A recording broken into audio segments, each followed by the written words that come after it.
Hello everyone. आज के इस लेक्चर में हम ज्योग्राफी क्लास 6 की एनसी और हैबिटेट का चैप्टर 1 डिस्कस करने वाले हैं। So let's start. मून जो है डिफरेंट टाइम पर डिफरेंट शेप और डिफरेंट पोजीशन में हमें रात में दिखता है। ठीक है, तो इस आधार पे दो इवेंट्स हमको मिलते हैं। एक मिलता है फुल मून नाइट, जिसे हम कहते हैं पूर्णिमा। तो पूर्णिमा में क्या होता है, फुल मून दिखता है, पूरा चंद्रमा दिखता है हमें रात में। Seen only once in about a month, लगभग एक महीने में ये हमें एक बार ऐसा दिखता है, तो इसे कहते हैं हम फुल मून नाइट। तो फुल मून नाइट क्या है, पूर्णिमा।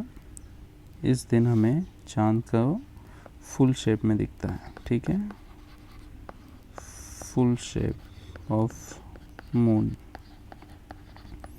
तो इस दिन को हम क्या कहते हैं, फुल मून नाइट। तो नेक्स्ट है वो है न्यू मून नाइट और अमावस्या। सो अकॉर्डिंग टू एनसीईआरटी अमावस्या क्या है, न्यू मून नाइट है। एक्सप्लेनेशन इसका देख लेते हैं। Moon is not seen at all, इस दिन क्या होता है, मून हमें दिखता ही नहीं है, रात में मून दिखता नहीं है। A fortnight later full moon night. ठीक है, a fortnight later full moon night, रात में हमें चंद्रमा नहीं दिखता है, तो इस रात को हम क्या कहते हैं, अमावस्या और new moon night. On this day you can watch the night sky best provided it is clear night. तो इस रात के दिन, इस रात हमें क्या है कि नाइट स्काई को हम काफ़ी अच्छे से देख सकते हैं। क्यों, क्योंकि कम्प्लीटली डार्कनेस होता है। ठीक है, रात में पूरा अंधेरा होता है, मून प्रेजेंट नहीं होता रात में, तो कोई लाइट नहीं होती है, तो जो अदर स्टार्स हैं वो हमें क्या होते हैं, काफ़ी क्लियरली दिखते हैं। We can't see the moon and other tiny bright objects during day time because very bright light of the sun does not allow us to see all this bright objects in the night sky. तो सुबह के समय हम moon और other tiny bright objects जो कि रात में दिखते हैं, वो हमें नहीं दिखते हैं। We can not see them because of what, क्योंकि जो very bright light of the sun है, very bright light of the sun does not allow us to see those objects सुबह के समय। ठीक है, नेक्स्ट टॉपिक है सेलेशियल बॉडीज़। तो सेलेशियल बॉडीज़ किसे कहते हैं, the sun, the moon and all those objects shining in the night sky are called celestial objects। तो सूर्य हो गया, चंद्रमा हो गया, और बाकी जितने भी चमकते हुए ऑब्जेक्ट्स हमें रात में दिखते हैं, उन्हें हम क्या कहते हैं, सेलेशियल बॉडीज़ कहते हैं। उन्हें हम क्या कहते हैं, सेलेशियल बॉडीज़। नेक्स्ट है some celestial bodies are very bright and big, very big and hot. Some celestial bodies are very big and hot. They are made up of gases। कुछ celestial bodies होती हैं, वो क्या होती हैं, very big, hot और gases से बनी होती हैं। They have their own heat and light। उनके पास अपनी खुद की heat और light होती है। Which they emit in large amount, जो कि वो emit करते हैं काफ़ी लार्ज अमाउंट में। These celestial bodies are called stars. तो ये जो सेलेशियल बॉडीज़ होती हैं, जो कि काफ़ी बिग होती हैं, हॉट होती हैं, उनके पास उनकी खुद की लाइट होती है, और वो इनको क्या करते हैं, एमिट करते हैं। तो these bodies are called as stars. तो किसी भी सेलेशियल बॉडी में अगर ये सारे कैरेक्टरिस्टिक्स हैं, तो वो क्या कहलाता है, एक स्टार कहलाता है। Countless twinkling stars in the night sky are similar to our sun. जो अनगिनत तारे आसमान में हमको दिखते हैं, वो हमारे सूर्य के तरह ही हैं। But we do not feel their heat और light and they look so tiny because they are very very far from us. तो ये जो तारे हैं जो हमें आसमान में दिखते हैं, उनका हमें लाइट या हीट फील नहीं होता, क्योंकि वो क्या है, वेरी वेरी फार, बहुत दूर है हमसे, इसलिए हमें उनकी लाइट और हीट फील नहीं होती है।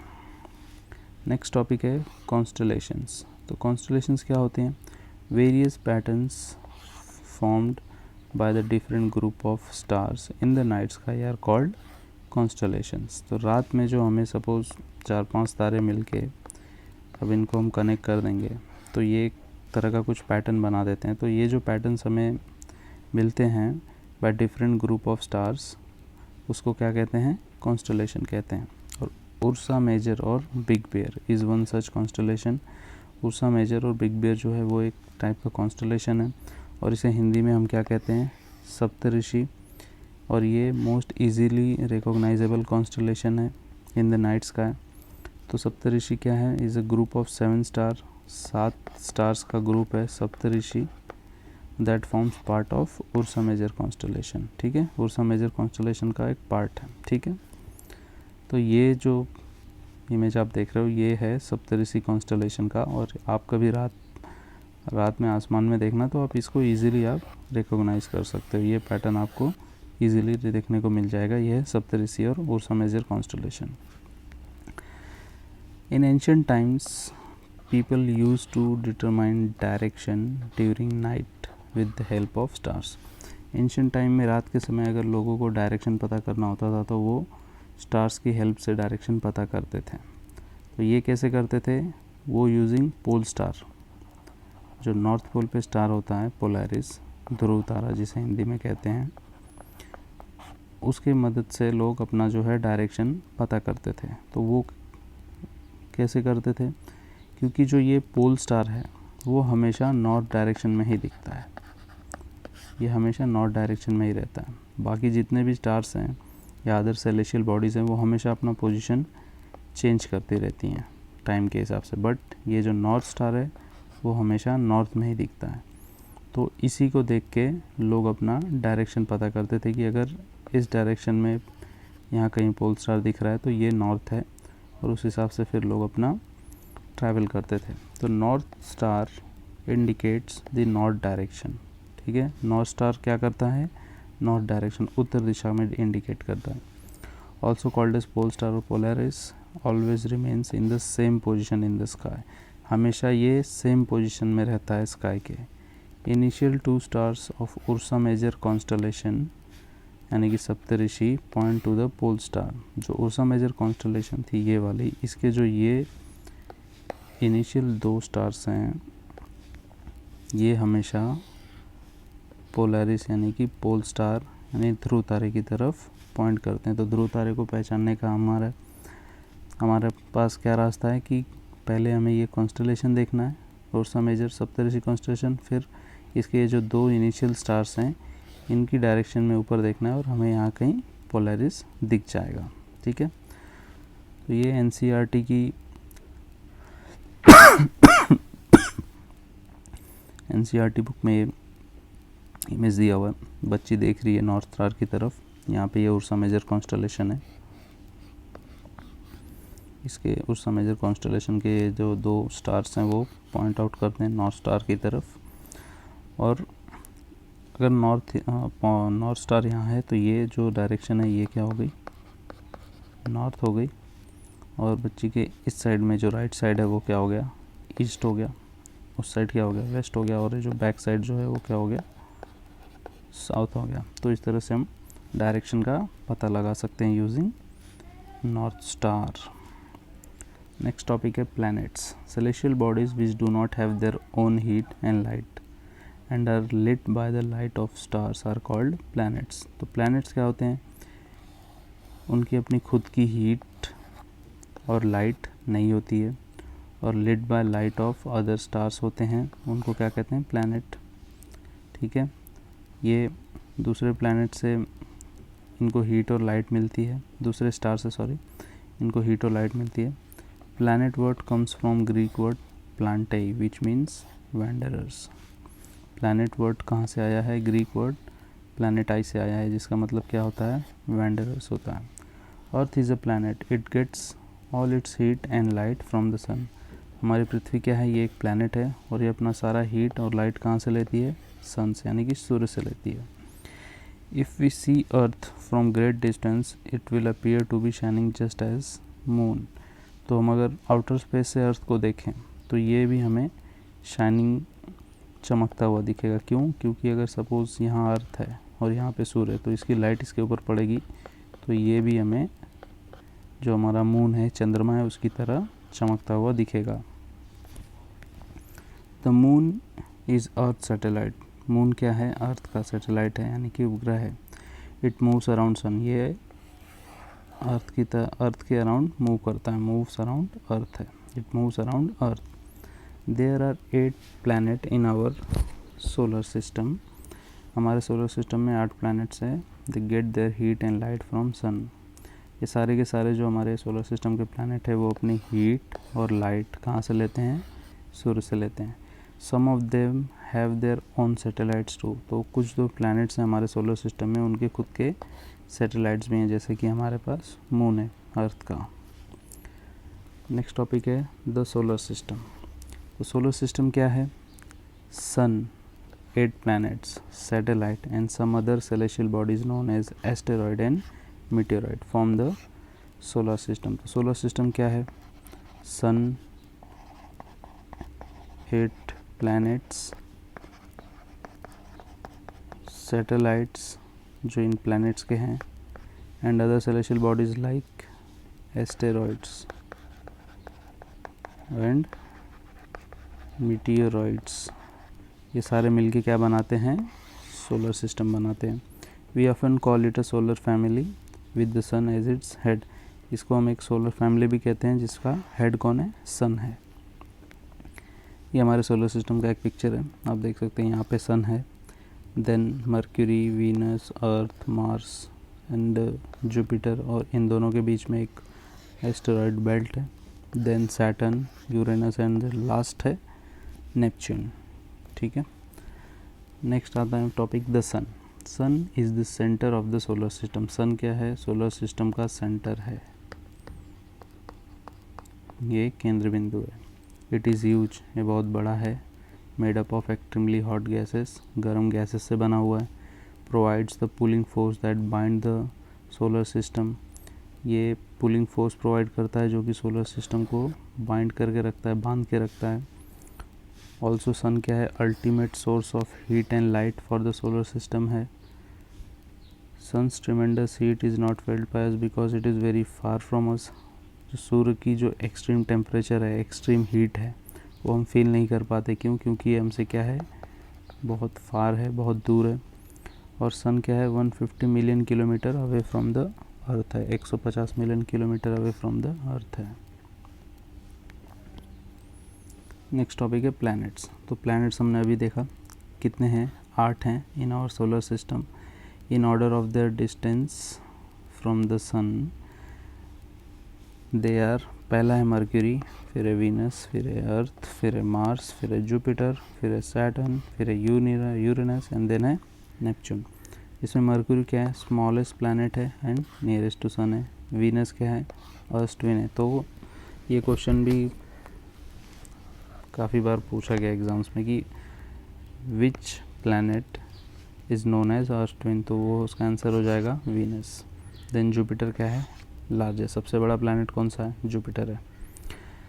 और ये इसका ट्रिक रिमेंबर करने का क्या है? My very efficient mother just served us nuts. तो इसमें M for Mercury, V for Venus, E for Earth, M for Mars, J for Jupiter, S for Saturn, U for Uranus and for Neptune.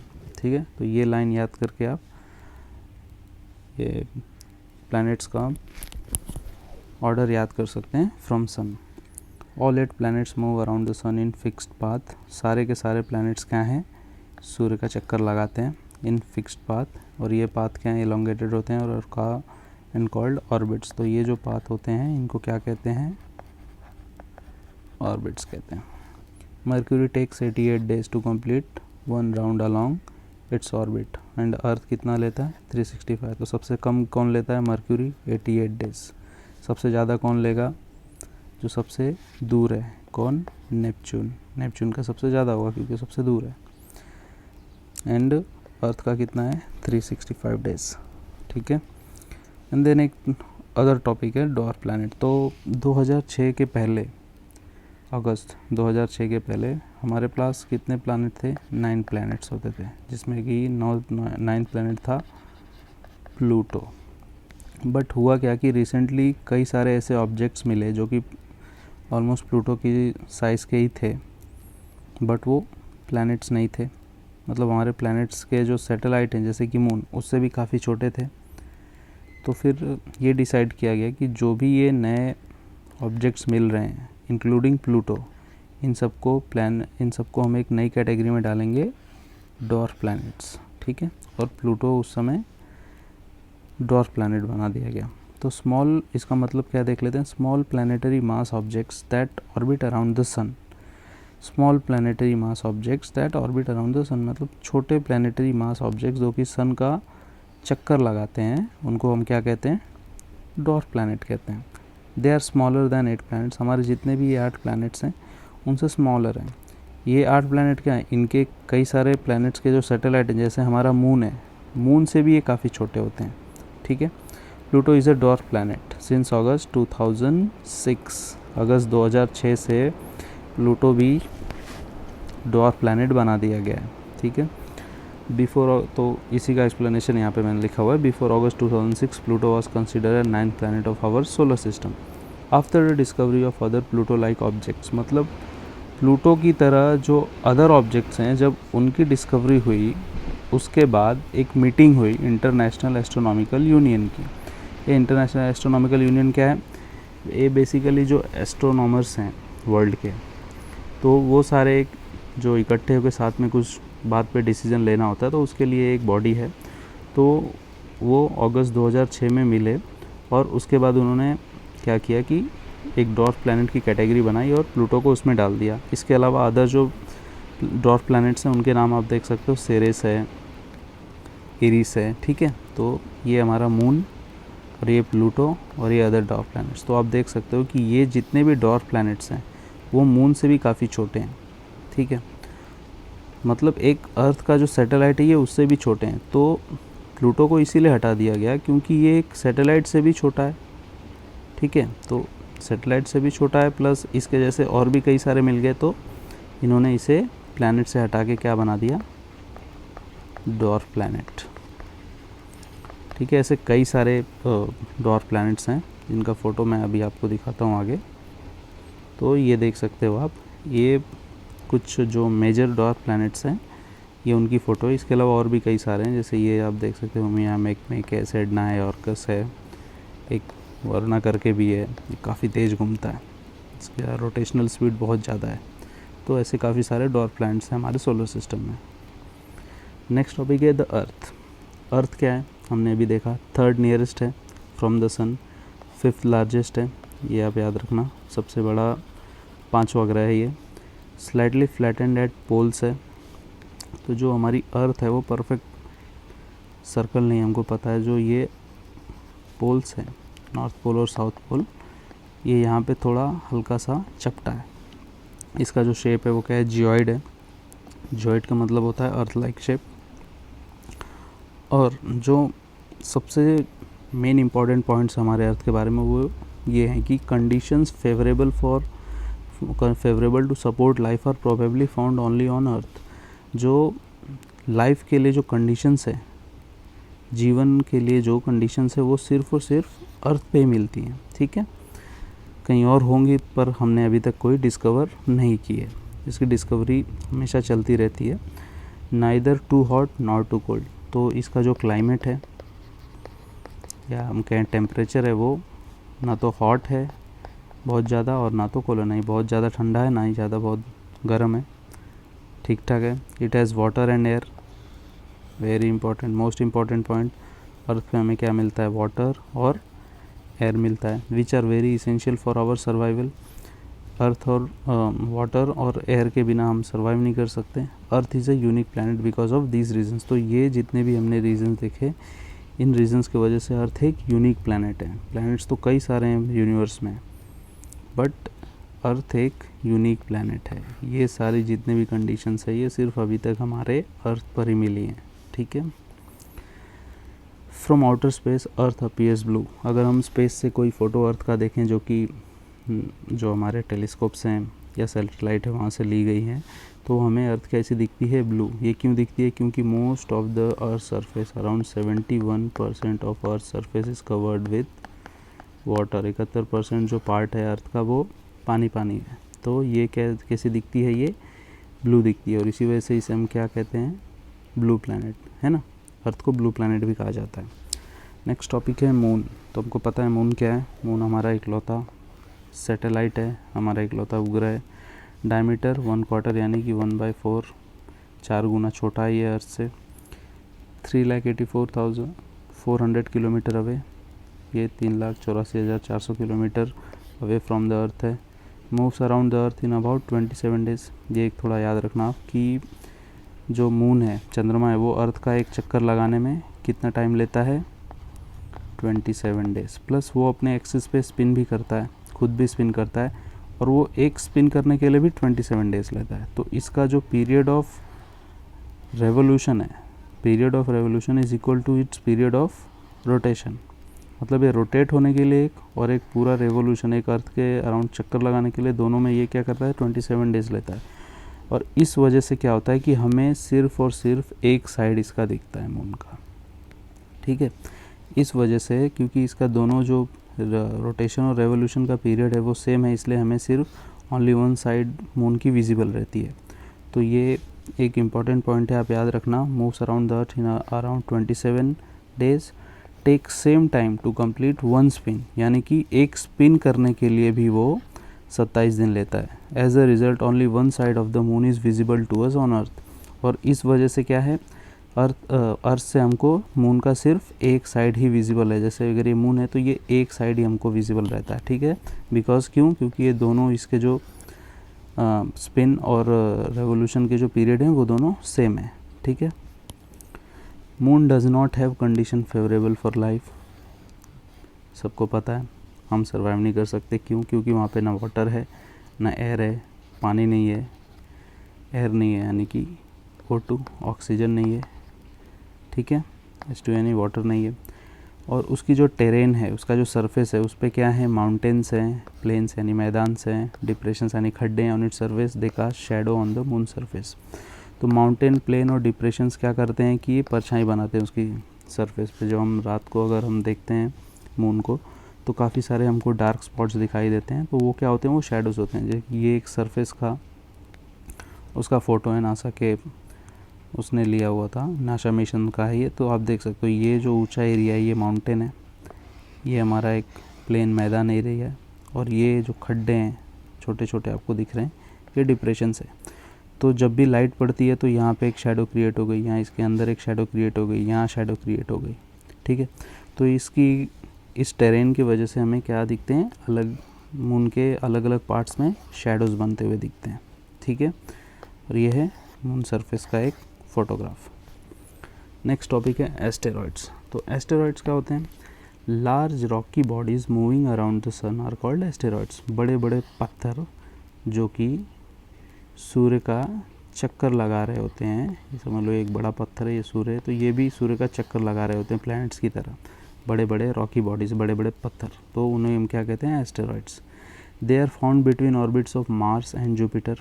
अभी जो हमने पहले शुरू में solar system का जो पिक्चर देखा था उसमें मार्स और जुपिटर, इसके बीच में एक बेल्ट थी, एस्टेरॉयड बेल्ट। तो ये मोस्टली इस एस्टेरॉयड बेल्ट में ही पाए जाते हैं ये एस्टेरॉइड्स, ठीक है। साइंटिस्ट को क्या लगता है कि ये जो एस्टेरॉइड्स यहाँ पे मिलते हैं वो काफ़ी साल पहले, मिलियंस, करोड़ों साल, हज़ारों साल पहले कोई एक प्लैनेट हुआ करता था, वो ब्लास्ट हो गया, यानी कि वो एक्सप्लोड हो गया। ये उसी के रिमेन्स है, ये उसी के पार्ट्स हैं, ये जितने भी पत्थर हैं, ठीक है। तो scientist are of view that asteroids are part of a planet that exploded many years back. ये कहाँ लिखा हुआ है, 6 की NCERT में लिखा हुआ है, ठीक है। तो ये एस्टेरॉइड का एक आप पिक्चर देख सकते हो, इस तरह के होते हैं अलग अलग शेप के, और वो स्पेस में अपने सूर्य का चक्कर लगाते रहते हैं, ठीक है। अब नेक्स्ट टॉपिक है मीटियोराइट्स। तो एस्टेरॉइड क्या होते हैं, बड़े पत्थर, मीटियोराइट्स क्या होते हैं, छोटे पत्थर, ठीक है। यही एक मेन डिफरेंस है। तो small piece of rock that move around the sun are called meteorites, ठीक है। Sometime they come near to earth and tend to fall on. कभी कभी क्या होता है, अब सपोज जैसे ये हमारा अर्थ है और कोई एक एस्टेरॉइड है वो ऐसे जा रहा है इसके पास से, तो अगर ये काफ़ी पास में आया अर्थ के, तो हमारी अर्थ की भी ग्रेविटी है, तो अर्थ क्या करती है, इसको खींच लेती है अपनी तरफ। तो ये क्या होते हैं, अर्थ में गिर जाते हैं। और जब ये गिरते हैं तो हमारा जो एटमॉस्फेयर है, सपोज ये एटमॉस्फेयर है हमारा, और यहाँ पे काफ़ी सारी गैसेस हैं, ठीक है। तो जब ये यहाँ से ट्रैवल करता है तो फ्रिक्शन होता है, फ्रिक्शन की वजह से क्या होता है, ये हीट होता है, और हीट होने की वजह से क्या होता है, ब्लास्ट हो जाता है। और ब्लास्ट होने पे क्या होता है, फ्लैश ऑफ लाइट दिखती है हमें, ठीक है, फ्लैश ऑफ लाइट दिखती है, तो ये गिर जाता है। और इसी को मतलब ये जो दिखता है फ्लैश ऑफ लाइट, इसी को हम शूटिंग स्टार कहते हैं, ठीक है। तो during this process due to friction with the air they get heated and burn which causes flash of light, ठीक है। Sometimes a meteor without being completely burn fall on the earth. तो कभी कभी क्या होता है कि कुछ अगर सपोज इसका साइज़ मीटियोर का बड़ा है तो वो कम्प्लीटली बर्न नहीं होता है, जलते जलते जलते वो आके अर्थ की सरफेस पे गिर जाता है और वहाँ पे क्या करता है, खड्डा बना देता है। तो इसको हम क्या कहते हैं, वो हम आगे देखते हैं, ठीक है। तो ऐसा भी होता है। तो इसके ये जो स्पेस में जो ये पत्थर होते हैं, ये 4 टाइप के, मतलब इनको 4 नाम से हम जानते हैं, वो क्या होते हैं आगे देखते हैं। पहले एक इमेज के माध्यम से आप देख लो कि मीटियोरॉइड और एस्टेरॉइड में क्या डिफरेंस है। ये 1 से 3 फीट तक के होते हैं छोटे पत्थर मीटियोरॉइड, और एस्टेरॉइड क्या होता है 1 मीटर टू 1000 किलोमीटर तक के हो सकते हैं, ये एस्टेरॉइड।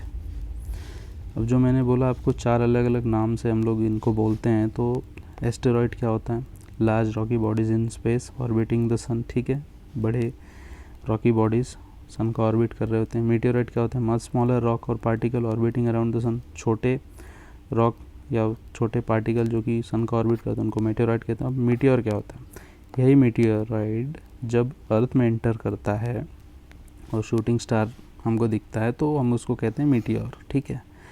और एक होता है मीटियोराइट। मीटियोराइट वो होता है कि अब सपोज़ एक मीटियोराइट बड़ा या कोई एक छोटा एस्टेरॉइड अर्थ में एंटर करता है और बर्न होते हुए उसके एटमॉस्फेयर में उसकी सरफेस पे गिर जाता है, तो उसको हम कहते हैं मीटियोराइट, ठीक है।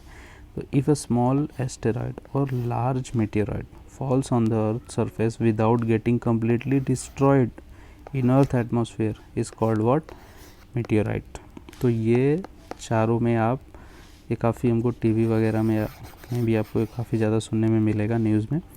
तो ये डिफरेंस होता है ये इन चारों में, ये मैंने खुद से लिखा हुआ है, तो ये आप जान लेना, ठीक है। नेक्स्ट टॉपिक है गैलेक्सी। गैलेक्सी क्या होता है, huge system of billions of stars, cloud of dust and gases. Galaxy क्या होता है, ह्यूज सिस्टम ऑफ बिलियंस, हज़ारों लाखों करोड़ों स्टार्स, गैसेस और उसके डस्ट, वो उसको हम क्या कहते हैं, galaxy. There are millions of galaxies that make the universe, हम सबको पता है। और हमारी गैलेक्सी का नाम क्या है, मिल्की वे। हमारी जो जिस गैलेक्सी के हम पार्ट हैं वो है मिल्की वे गैलेक्सी। हिंदी में इसे कहते हैं आकाशगंगा। आकाशगंगा इसलिए कहते हैं क्योंकि जब रात में इसे हम देखते थे, इसका जो एक सेंटर हमें दिखता है रात में, तो वो कैसा एक प्रकाश की गंगा, जैसे कि फ्लो ऑफ लाइट की तरह दिखता था, तो लोगों ने इसे क्या नाम दे दिया, आकाशगंगा। तो द एंड होता है चैप्टर का। आपसे अब हम मिलेंगे नेक्स्ट वीडियो में, ठीक है। तब तक के लिए गुड बाय एंड प्लीज़ अगर वीडियो अच्छा लगा हो तो लाइक शेयर एंड सब्सक्राइब कर देना।